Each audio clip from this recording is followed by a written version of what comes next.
great! It's skills-based. Exciting! Inspiring. The best! ASHA is amazing!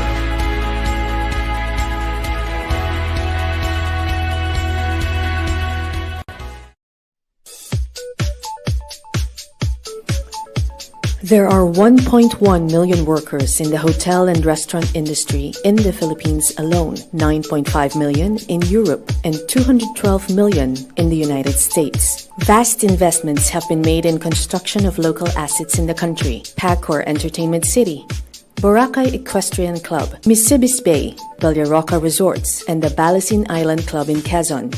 And a noteworthy surge in foreign hotel ventures. Marriott Group of Hotels, Raffles and Fairmont Hotel, Holiday Inn, Ritz-Carlton, Movenpick Hotels, Discovery Primea, and recently, Marco Polo. This then positions hospitality as the world's fastest growing industry and an impending and stable means of moving up and forward both for the Philippines and the Filipinos.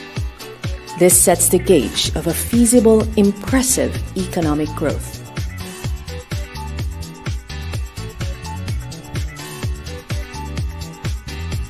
The Asian School of Hospitality Arts, the only hotel school in the country, is tailored to fit the demands of the hospitality industry. It is strongly founded by its competent core courses: Bachelor of Science in Hotel and Restaurant Management, Bachelor of Science in Tourism, and Bachelor of Science in Entrepreneurship, and made stronger by its intricate and specific career-driven programs: Professional Cooking with Certificate in Hotel and Restaurant Operations, Barista with Certificate in Hotel and Restaurant Operations, Certificate in Professional Cooking Series, Diploma in Hospitality Management, Management in Accounting, and soon, Specialized Butler Service. Implementing a uniquely Filipino hospitality culture and teaching paradigm is ASHA's lifeblood, a faculty roster comprised of seasoned hoteliers and veterans who have had years of industry experience both here and abroad. ASHA prides itself with its Earn and Learn program, which holds a strong affinity between education and employment, making it possible to extend both quality education and a stable source of living across more than 7,100 islands. Wisely situated in various locations in the country, ASHA simulates and imparts actual training in hotel grounds. Further empowering the institution are its notable partners: TESDA, Commission on Higher Education; Tagaytay Highlands, Manila Ocean Park, Waterfront Manila Pavilion Hotel, Hotel H2O and Manila Oceanarium, the Island Cove Hotel and Leisure Park, Cravings, C2 Classic Cuisine, Seven Suites Hotel Observatory, the Orange Place Hotel, and the Center for Culinary Arts Manila. Over the years, ASHA has witnessed dreams being brought to life. Corinne Pastor and Joshua Delio are cooks at Ritz-Carlton, Florida, USA. John Jester Cruz, food and beverage staff at Royal Caribbean Cruise Liner. JZ Mendonez, bartender in Singapore. Jeff Patriarca, baker in Dubai. Over the years, ASHA has taken the Filipino dream to the world, the Asian School of Hospitality Arts, the home of the future global hospitality leaders.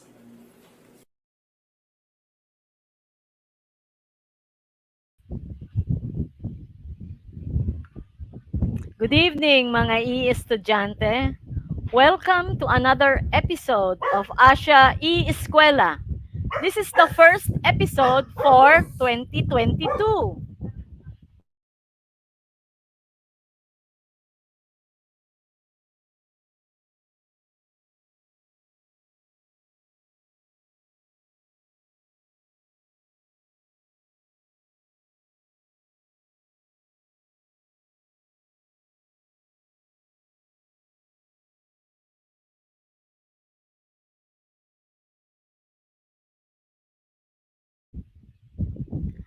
Ako si Dr. Angie Blanco, ASHA, Dean ng ASHA sa Antipolo.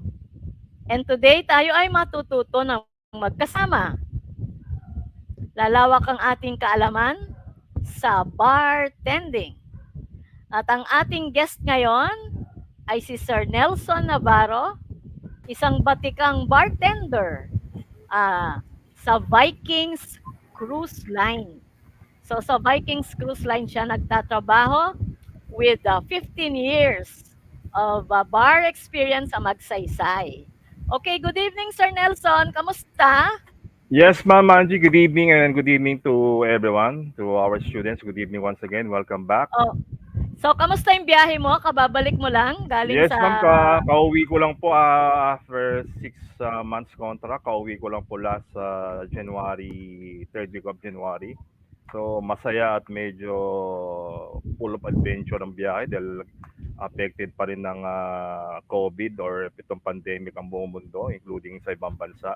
Pero sa ngayon medyo nagluluwag na po ma'am. At nakaka-recover na rin po yung other countries gaya ng Pilipinas So and marami other. rin marami na kayong pasahero, nagko-cruise Actually, line. ma'am, 60% pa rin po yung ini-implement na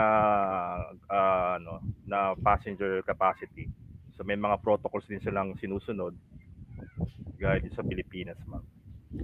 So hopefully tuloy-tuloy na, no? Yan, mao sana naman para mag-boom na Ah, ulit yung industry ng cruise line o yung oo, mga para cruise ship bumalik ang ating oo. turismo, lalo na Lahat 'yan, oo. cruise line, Oo. international, no? Yan, So, ma'am, talagang dapat magtuloy-tuloy na siya. oo. So, maganda 'tong topic mo ngayon, no? All about rum. Yes, ma'am. Actually, continuation po ito ng ating topic sa ating alcoholic beverages, yung ating natawag na classification of beverage under the alcoholic beverage, another spirit na ito tatalakay natin ngayong gabi, which is the rum. Yung famous rum, we have famous rum in the Philippines, yung ating Tanduay. Yan. So all Anduay of rum that, lang yung yeah. alam ko, eh, Tanduay sa Pilipinas, ma'am. Of course, sa Pilipinas sa atin ay ang pinakasikat o pinaka-known na rum. Pinakasikat Anduay rum, Oo, pero dahil marami tayo palang brand marami yan, 'yan, ma'am. 'no? Oo, dahil tayo sa Pilipinas, ma'am, marami tayong taniman ng mga tubo. So nakakapag-produce tayo ng spirit Sugar gaya pala ng 'yan galing, ano, sugar. gaya O ng sige, rum, ma'am. umpisahan na natin. All Yun. about rum. Welcome, Sir Nelson Navarro. Take it Yes, away. good evening.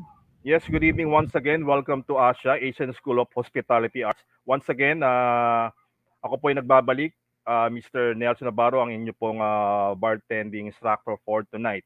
But before we start, uh, just to introduce to you, our subject will be bartending, still bartending, and our particular topic, is the beverage classification. As I mentioned a while ago, we will tackle or discuss about rum.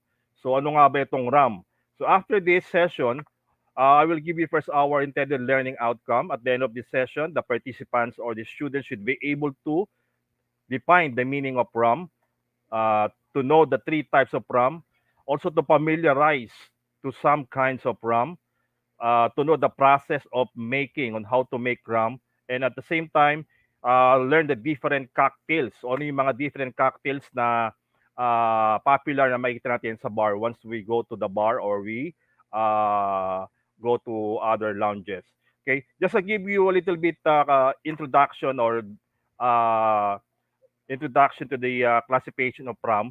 Okay, we will give you a little bit history or a little bit introduction about rum. Actually, rum is started in the country in Cuba. Okay, it is known in Cuba. It has a Latin word. It is come from a Latin word saccharum, meaning sugar. So, ibig sabihin, like dito sa atin sa Pilipinas, ang ating bansang Pilipinas, we have our own sugar cane. So, ang rum ay normally nagpo-produce ang rum dahil sa sugar cane, or they called molasses or juice of fermented rum. Okay. So napakaraming types of rum. Okay, I mean tatlo siya. Okay, may mga dark at may mga light at mayroon tinatawag na golden rum. So we will discuss this to our topic for today as we continue our topic, which is the rum. We will discuss how the preparation, about the service, and how to serve the rum. By the way, my name is Nelson. I'm your bartending trainer or bartender instructor for tonight. I am a bona fide member of the Philippine Bartenders League. So also a bona fide member of IBA, or the International Bartender Association. So morely about 18 years working in hotel industry. So I also compete in other competition, which is awarded as an year 1999 bartenders champion. Okay, to start with, we will start our topic to discuss the first to know what is RAM. Okay? So bago tayo magsimula, let us discuss first ano nga ba itong tinatawag na RAM. Okay? Some RAM spelled RHUM or RUM. Actually, they are both the same. Okay? Nagkakaiba lang sila. Okay, bukod sa spelling, okay, literally bukod sa spelling, nagkakaiba. Yung iba kasi merong H. So, rum with age, normally it is a spirit, okay, coming directly from a freshly squeezed sugar cane. Ito, okay. Yung rum na mayroong age, normally yun yung the way they make the rum, it is coming directly from the freshly squeezed sugar cane o yung fresh na juice na nakukuha sa tubo. While the RUM or the spell of RUM rum, it is actually already coming from molasses or an industrial byproduct of sugar. So yung tinatawag na molasses, sa Tagalog, ito yung medyo malapot na black syrup or they call it pulot. Okay? So maybe makikita nyo kasi sa bottle ng rum, meron mga rum spelling with the H. So yung iba naman, three-letter word RUN. So it is originated in country Cuba, as I mentioned a while ago. It is coming from a Latin word saccharum, meaning sugar. Rum is a distillate from fermented juice of sugar cane or fermented sugar or named as molasses. It must be distilled at least than 190 proof and it is usually bottled as much as lower proof of uh, 200.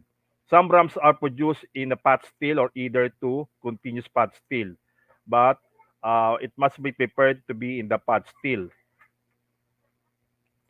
And when you use for the continuous still, it is give more generally more congeners or hence more give you a little bit flavors to the rum.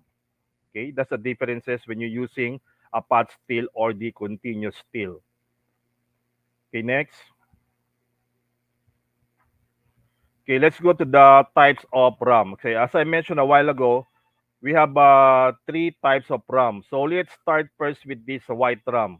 So ano nga ba itong white rum? White rum is a silver, light or white rum. It's typically light-bodied. So it is a light-bodied, cleared, and has white flavor. This type of rum is a light-bodied and often has a little bit sweeter, so medyo matamis siya, and making it with a perfect ingredient for many cocktail drinks or any mixed drinks with a rum-based cocktails. The perfect sample, like sa Pilipinas, we have this Tanduay white rum, no? So normally, ito yung ginagamit sa pag-mix sa ating mga cocktails. Like for example, uh, piña colada. So locally, we have this Tanduay white rum. Okay? So yan ang perfect sample. So you can see ito our registration. Meron tayong mga internationally known brand like Habana Rum. Okay. So all those example of our white rum. So next will be the gold rum. So ano naman tong gold rum? Okay, gold rum has been aged in oak barrel. So this time, this kind of rum or the gold rum is aged in oak barrel. It is a medium-bodied wine and smooth to taste. Okay, gold rum is also known as an amber color rum. This rum has been aged in wooden casks for some period of time, which gives the spirits its signature color and sweet rich flavor. Normally, aging process is at least 1 year. Okay, that's the average aging when it comes to rum. So the perfect sample of our gold rum is the Bacardi. As you can see to our illustration, you can see the bottle of our gold rum o itong aking hawak na gold rum. Okay? Ito yung perfect sample ng ating gold rum. So, famous brand, internationally known, is Bacardi. Okay? The third one is another type of rum is the dark or the black rum. So Dark rum, upon aging, the addition of molasses or caramel for coloring. So in making or procedure of making for the rum, they added a little bit percentage of molasses or caramel to add the darker color to the rum. Dark rum is one of the great darker than compared to the gold rum. Dark rum is aging process is much longer and usually takes place in barrels that have been heavily charged. So it takes a little bit longer to age in a oak barrel to adapt the color and more aroma of the dark dark rum. So our perfect sample of our dark rum in the Philippines, we have this famous Tanduay Dark. So this is a 5 years. 5 years dark rum. So ito yung famous rum na makikita natin sa Pilipinas. So this is a perfect sample of our dark rum. As you can see to our illustration, there's a lot of example of our dark rum. We have this also Mont Gay on my hand. This is also a dark rum. So meron siyang Jamaican rum, also the Mayor's rum. So all of those are example of our dark rum. So after the types of rum, we will now go to the some popular kinds of rum. Okay? Or yung tinatawag nating uh, Puerto Rican rum.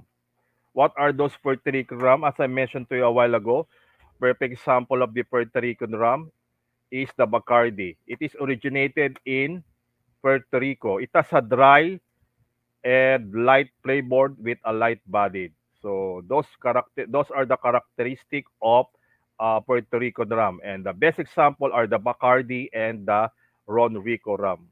Okay, originated in Puerto Rico. The next is the Jamaican rum. Jamaican rum are characteristically full-bodied with a pungent and dark mahogany color, which owes its mainly from caramel. It has an 80 to 87 proof. So a little bit stronger compared to other rum. So Jamaican rum, the famous Jamaican rum is a Mayor's and Lemon Heart. So normally Jamaican rum, when making a piña colada, they top it on the top. Okay, after mixing or after blending the piña colada tropical drinks, they added the dark rum, especially branded. Famous is the Mayor, so they put it on the top of the cocktail known piña colada. Okay, that's our Jamaican rum. Next will be the uh, Demerara rum. What is Demerara rum? Demerara rum is made in country of Guyuma. Okay, it is located in South America, near the country of Brazil and Venezuela. This rum is have a darker in color but lighter in flavor. So the differences between the Jamaican rum, it has a light in flavor compared to Jamaican rum. Typically have a higher alcohol content. Okay, there's a 151 proof usually used to top up in zombie cocktail. So the famous 151 uh, brand is the Bacardi 151. So may makita kayong 151. So that's the perfect example of the Meraran rum. So they have a little bit more higher of the alcohol content. So it has a 151 proof. Okay. All of those are the example, the OVD, the Meraran rum, and the El Dorado rum. So all those example of our Demerara rum from South America. Next will be the Barbados rum. Okay? Okay, ano naman tong Barbados rum? Barbados rum, normally, it is a medium-bodied rum from Haiti and Martinique, which are made from sugarcane instead of molasses. Okay, the perfect example nga kanina yung pinakita ko is a bottle of this Montkey rum. So this is Montkey rum, a Barbados rum. Okay, now next we'll go to the process of rum, okay? So normally paano mga ginagawa ang rum? Okay, after pressing the sugar cane or doing it the molasses or taking out the molasses or yung tinatawag nating pulot, no? Fermentation, normally when we say fermentation, ito tinatawag na pag-iimbak. Okay? Fermentation is the process of gradual decomposition of organic compounds induced by the action of enzyme or chemical agent. Okay. Subsequently, the conversion of glucose or sugar to alcohol. Okay. That's the fermentation. As you can see to our illustration, they try to ferment or the molasses or the freshly squeezed juice of sugarcane. Okay. Approximately 36 to 48 hours to produce the alcohol and rich base for all Angostura rum.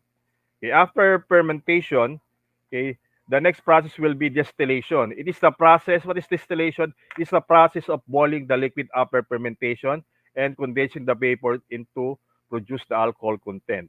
Okay, it is like process of or the action of purifying the liquid by process of heating and cooling the liquid. So that is this distillation process. After fermentation, distillation, then next will be the process of aging. So aging process, after the distillation, the rum is stored in a 40-gallon oak barrel, okay, and moved to the warehouse for aging. All of this rum for the minimum time started on the label. Although the aging process is not fully understood, it is considered to be. Okay, as you can see in the aging process, as I mentioned a while ago, it at least a 1 year. Okay, it was only a minimum of 1 year for aging the rum. So either you can be aged in oak barrel or a white cask barrel. Especially aging barrel, dark rum and gold rum is aging in the oak barrel, and the white rum is in the cask type of barrel. So after aging, okay, the next process is what we call blending. What is blending? Okay, blending, it is the secret of all winemaker. It allows the master blender to use many different types of style of rum to create a particular blend. So they a little bit added or to blend other types of rum to get the perfect aroma. Okay, so they blend it with heavy rum of different aging that had been carefully analyzed and selected by the blender for their specific characters. So some of them they put added caramel or added aroma and flavor to the rum. Okay. After that is yung bottling na. Okay, the next will be our famous rum cocktails. Ano ba yung mga famous rum cocktails natin na makikita sa mga bars na tinitimpla ng ating mga bartenders? The famous one is the Cuba Libre. Cuba Libre normally is a base of dark rum and a combination of Coca-Cola and also a dash of cordial lime juice. Next is the Mojito. Mojito is by using a light rum with squeeze slice of fresh lime and mint leaves, added of a little bit sugar and top up with soda water. Okay. So the next cocktail is the famous tropical cocktail, Pina Colada. It is of a white rum. We need to use the blender, add the light rum, then pineapple juice. We're gonna use Malibu rum or flavored light flavored coconut and coconut coconut flavored syrup. Then we're gonna use the blender. After that, top it with dark rum. The next cocktail will be the Mai Tai. So it also a base of light rum. It has a grenadine syrup, pineapple juice, and a little bit of grenadine. So after that is another cocktail, the Planter's Punch, also using a light rum, a blended of some juices, and grenadine syrup. So those are five examples of our cocktails, famous five international cocktails that you can see or you can order to bar and lounges. Okay, after this topic, we're gonna show you some a little bit introduction or some videos for you to more learn about rum. Okay. Did you know the spirit in your pina colada was born from literal trash and was, according to a legend, used to store a dead celebrity? This is the brief history of rum, and before we dive in and rummage through incredible facts, make sure you subscribe to our channel and click the bell button to be notified about each new video. One man's trash is another man's treasure. The story of rum begins in a sea of garbage. Back in the 17th century, the Caribbean was the world's powerhouse of sugar production. And when they made sugar by crushing sugarcane and boiled the juices, the main industrial waste was molasses. The colonial sugar daddies were swimming in it and wondered how to get rid of the damn thing. Then colonial slaves, most likely those on the island of Nevis, realized there's just enough sugar in molasses to attract yeast. So they fermented and distilled it into alcohol. Rum was born. The startup spirit, however, was far from great. A 1651 document from Barbados described the new potion. The main hooch they make on the island is known as Kill Devil. It's a hot, hellish, and terrible liquor. It's incredible how a horrible moonshine became the sipping delicacy we know today, and how the penguin from the original Batman had something to do with that. More about that later. The spirit of revolution. Colonial America soon caught the rum fever, and by 1775, the average American drank 3.5 gallons of rum per year. America's landlord, George III of the United Kingdom, therefore decided to tax sugar and consequently rum, in addition to tea. Now, the Yankees were already less than pleased with the king, and showering them with taxes when they had no representation in the British Parliament was just another insult to injury. The sugar tax was one of the things that galvanized the colony into rebellion that led to the Revolutionary War, America's independence, and barbecue every 4th of July. And that was just the first time that rum caused an uprising. On the other side of the globe, about 40 years later, and still under George III, the convict colony of Australia was known for drunkenness and debauchery. When Governor William Bligh, this jolly old chap, outlawed the use of rum as currency, 400 soldiers with bayonets stormed the government, arrested Bligh, and ruled the colony for 2 full years. The lesson here? Don't mess with people's rum. The sailor's spirit. While the British monarchy taxed the American rum, they fueled their own mariners with it. Between 1850 and 1970, the Royal Navy issued a tot of rum to every sailor every day at noon, sourced from a special barrel dedicated to the current king or queen. A tot, by the way, is 1/8 of a pint, or 2.4 ounces. What sailors loved to do was drill a tiny hole in the barrel and suck the devil's water through a straw. Many died of alcohol poisoning, so please don't try that at home. When Horatio Nelson, the British admiral who kicked Napoleon's butt at Cape Trafalgar, was killed by a French sniper, his sailors put him in a cask of alcohol to preserve his body. Legend has it that they pickled him in rum and the sailors drained the barrel dry before they reached England. While in reality Admiral Nelson was preserved in brandy, the story did give us a badass nickname for rum: Nelson's Blood. The evolution of rum. From distilled rubbish to pirate's fuel to sipping delight, rum has come a long way. Today, seasoned spirit lovers sip on premium rum, and many a cocktail wouldn't exist without it. When John F. Kennedy learned he won the Oval Office in 1960, it was a daiquiri he sipped on. But right after World War II, rum wasn't exactly esteemed yet. The US had a 5-year supply of cheap rum. Puerto Rico was stuck with 20 million gallons of it, while people preferred to spend their money on stockings and jeans. Something had to be done to bring the rumble back. In 1948, Puerto Rico passed a law that said rum had to be aged at least 3 years, while ad men launched an expensive campaign telling America to try aged rum, and Uncle Sam even enlisted Burgess Meredith, the penguin himself, to star in a film called A Glassful of History, where the story of rum was presented. The government went all in to put rum back in people's glasses and get those tax dollars. Mai Tais and tiki bars soon followed, and the American palate wanted flavors and quality.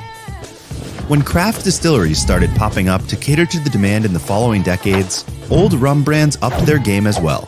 They combed through their warehouses and used their best barrels for premium and limited releases.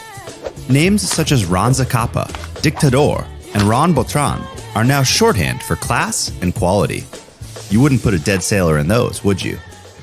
Turns out the spirit we put in mojitos has a wild history, and it's pretty rum-markable. Now, find yourself a quiet, summery place and celebrate life with a glass of rum.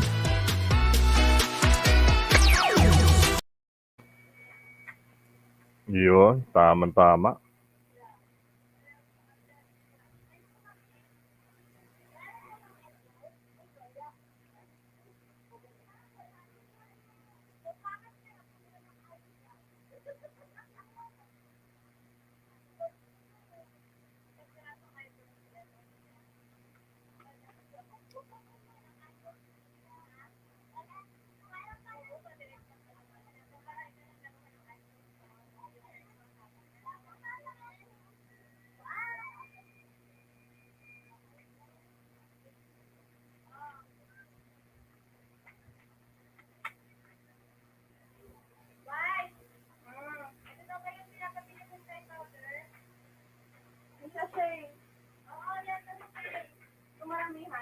Ma'am, nakamute po kayo.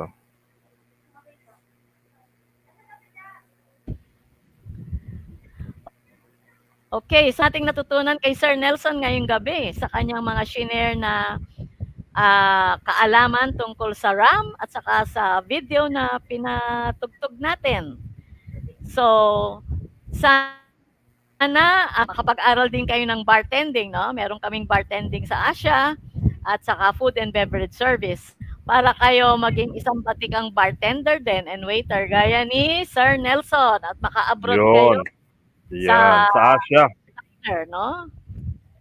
So, ano Sir Nelson, encourage mo ba sila tumulad sa'yo at Yes, mag-abroad? no? Sa mga nangangarap makapagbarko, one of the good position na pwede nyong pasukan sa pagbabarko is yung pagiging waiter, bar waiter. And to be a bartender is a little bit harder. But of course, with your dreams, matutupad nyo pa rin gaya ng pangarap ko before. I want to work in a cruise ship. Nagkatotoo nga dahil sa pagpupursige. Then, paano nga mangyayari to? So, by enrolling to our ASHA, so they have their course for hotel so isa sa mga topic dyan is yung bartending. So, I encourage everyone, students to enroll to ASHA for you to achieve your dreams, to start your career at ASHA. Ayun, so dapat lang mag-aral, no, mga Yes, kaalaman. ma'am. Hindi naman tayo Of course. pwedeng bigla na lang mag-apply. Ha? Yan, opo. Dapat meron tayong mga natatanging kaalaman, skills, at Yan, saka opo. syempre good attitude. Okay. Yan. So, para malaman ang ating mga more information and details about ASHA, punta ho kayo sa www.asha.edu.ph. So, nandun po yung aming mga courses at lahat ng gusto nyong malaman tungkol sa ASHA. So, next week, meron na naman tayong bagong episode tungkol naman to sa gin. Tapos na tayo sa RAM. Ngayon, next week ay tungkol naman sa gin. No? Marami Yeah. ring gamit ang gin at spirit din yan na ginagamit ng mga bartender. Marami pa kaming lessons na nakaalaan para sa inyo. So, huwag kayong mawawala. Next week, ganito ring araw, ganito ring oras. So, thank you. Once again, ako si Dean Angie ng ASHA E-Skwela. Tulong-tulong tayo para mapalawak ang ating kaalaman. Thank you, Sir Nelson. Hanggang sa muli. Sa ASHA, may pag-ASHA. See you next week. Keep safe and God bless. Goodbye!